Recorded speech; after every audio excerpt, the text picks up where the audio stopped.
In just a few weeks, Trump's second term has turned America from global leader to global pariah. Allies become enemies, dictators become friends. Welcome to the chaotic world Trump is creating. In this video, we will take a look at what Trump did to the United States in just a few weeks. Let's just put it that way. It's devastating. Take what just went down with Ukraine. Zelensky, a leader fighting for his country's survival, came to Washington for support. Instead, Trump behaved like a schoolyard bully, dangling military aid like a tempting carrot while openly humiliating Zelensky and, by extension, the entire United States. Just take a look at this video for a second.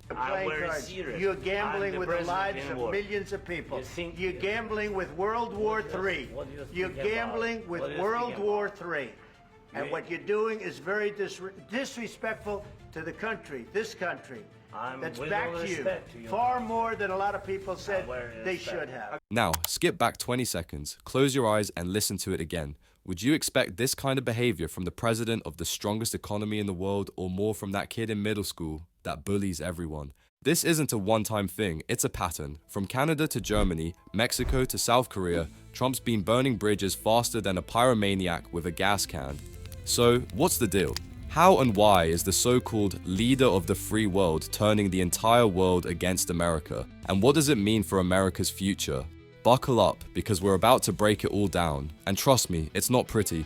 Look at Canada, for example. For over 2 centuries, the US and Canada shared the world's longest undefended border, fought side by side in wars, and built a trade partnership worth $1 trillion annually. But in the opening weeks of Trump's second term, that bond shattered under the weight of tariffs, insults, and threats. It all began with a sneer. During a dinner at Mar-a-Lago, Trump mocked Prime Minister Justin Trudeau by calling him just the governor of the 51st state, a cutting remark meant to belittle Canada's sovereignty. He didn't stop there. On Truth Social and in numerous speeches, he repeatedly called Trudeau a governor, as if Canada were nothing more than a subordinate US territory.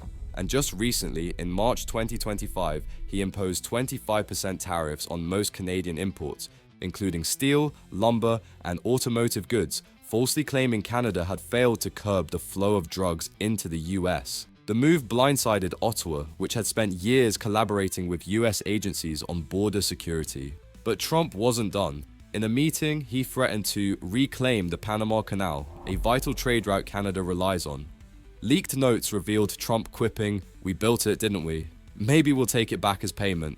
The remark ignited fury. Canada retaliated swiftly, slapping tariffs on $155 billion worth of US goods, targeting Kentucky bourbon, Wisconsin dairy, and Florida orange juice, industries in key Republican states. Mexican President Lopez Obrador joined the backlash, announcing retaliatory tariffs on US agricultural exports, further straining North American trade. The fallout was immediate. Auto plants in Michigan halted production due to supply chain disruptions.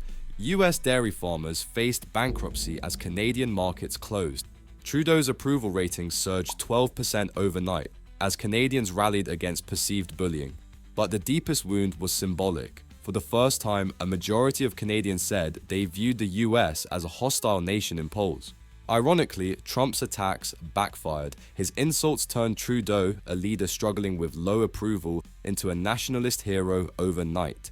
Meanwhile, US factories reliant on Canadian materials shut down, and farmers drowned in unsold produce. Well, this is just one clear example of how Trump's reckless behavior is not only damaging relationships with traditional allies, but also pushing them further away from America.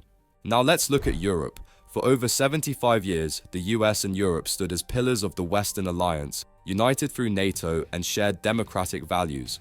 But in Trump's second term, that foundation also crumbled, replaced by tariffs, threats, and the stunning collapse of trust. Trump's disdain for NATO was no secret. Just recently, in March 2025, he froze $10 billion in military aid to Ukraine, a move that shocked European leaders. Ukrainian President Volodymyr Zelensky had been counting on US support to fend off Russian aggression. Instead, Trump humiliated him and berated him in the Oval Office, saying, "You're gambling with World War III." Following that spectacle, EU Foreign Policy Chief Kaja Kallas declared, "Today it became clear that the free world needs a new leader. It's up to us, Europeans, to take this challenge." This sentiment has been echoed by other European leaders who are increasingly disillusioned with an America that seems to be abandoning its long-standing responsibilities. Trump's relentless attacks on NATO members for free-riding on US security have further strained transatlantic ties. His aggressive rhetoric and unpredictable policies have left Europe questioning whether the United States remains a reliable security partner. In fact, recent studies suggest that if the US were to cut its security commitments to NATO by even 50%, trade with NATO countries could drop by as much as $450 billion, a staggering figure that highlights the economic risks of such unilateral actions. According to a report by the European Council on Foreign Relations, EU member states are already planning to boost their defense spending by 2 to 3% of GDP over the next 5 years in anticipation of a more self-reliant future. Trump's obsession with Greenland also became a symbol of his erratic diplomacy. He repeatedly offered to buy the autonomous Danish territory, and just recently, he declared that the US would take Greenland one way or another. The incident strained US-Denmark relations to a breaking point. Danish officials accused Trump of neo-colonialism and say the island isn't for sale. The EU rallied behind Denmark, further isolating the US. On many occasions, Trump's insults alienated even America's staunchest allies. He called German Chancellor Olaf Scholz weak and accused France's Emmanuel Macron of surrendering to terrorists. European leaders, once willing to tolerate Trump's brash style, began publicly condemning his policies.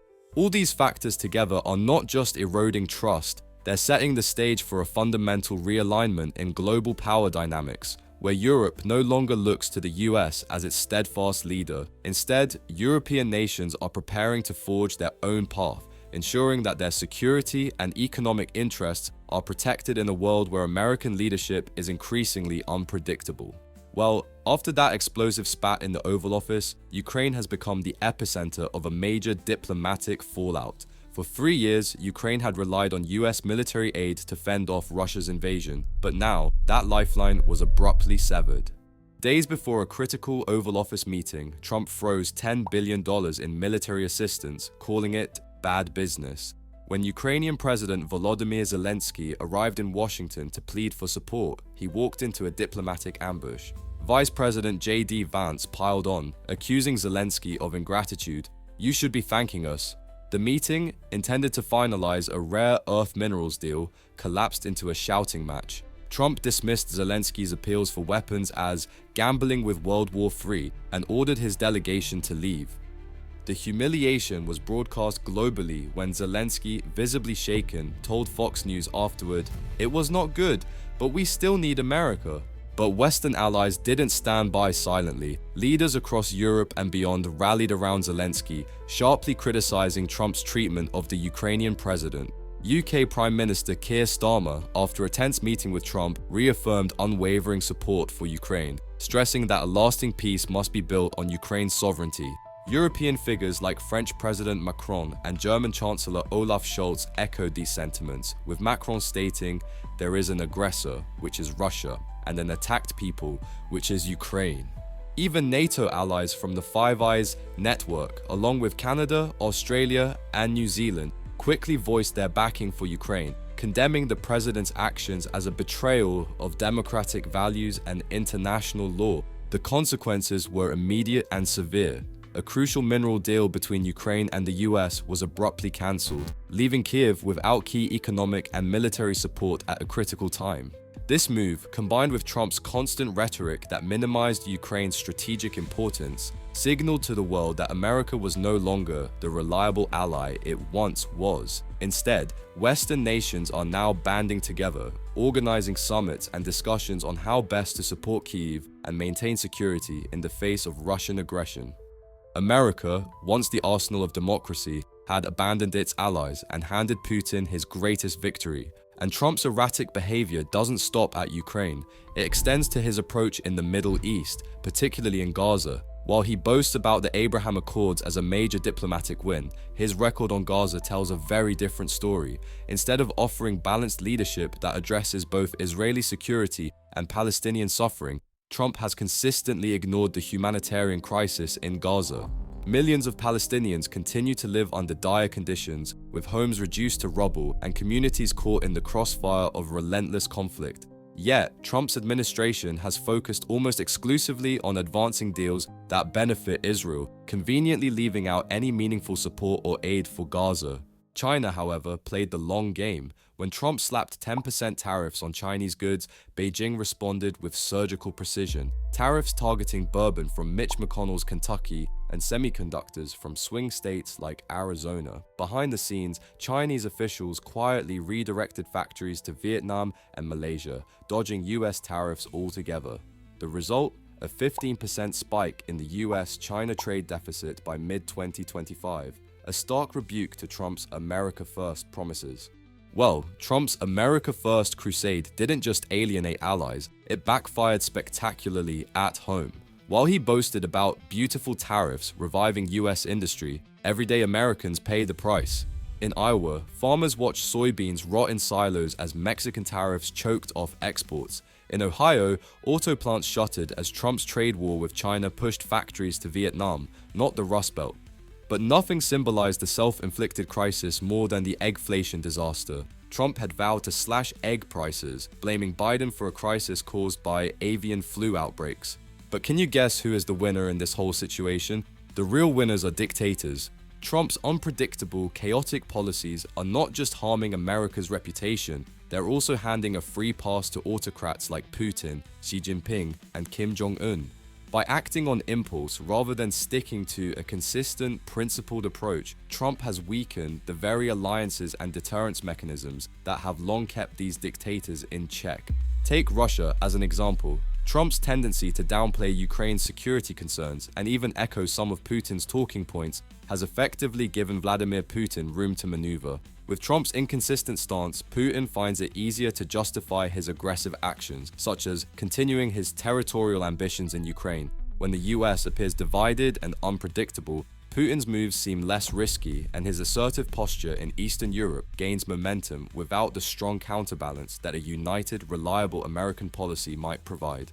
Over in China, the situation is similarly concerning. Trump's unilateral tariffs and erratic trade policies have thrown American markets into disarray. These actions have not only hurt US businesses, but have also provided Xi Jinping with a golden opportunity. As the US struggles with uncertainty, China is stepping in to strengthen its global economic network. For instance, China is now Africa's largest trading partner, handling around 20% of the continent's exports and 16% of its imports. This shift in economic power is part of Xi's broader strategy to promote a multipolar world where China's influence grows while the US's traditional leadership fades. North Korea, too, benefits from this chaos. Trump's unpredictable mix of threatening rhetoric and surprising conciliatory gestures towards Kim Jong-un has blurred the lines of deterrence that once kept North Korea's aggressive behavior in check. With the US showing signs of wavering commitment, Kim Jong-un feels emboldened to continue his provocative actions, like missile tests and aggressive posturing, further destabilizing the region and undermining long-standing security agreements.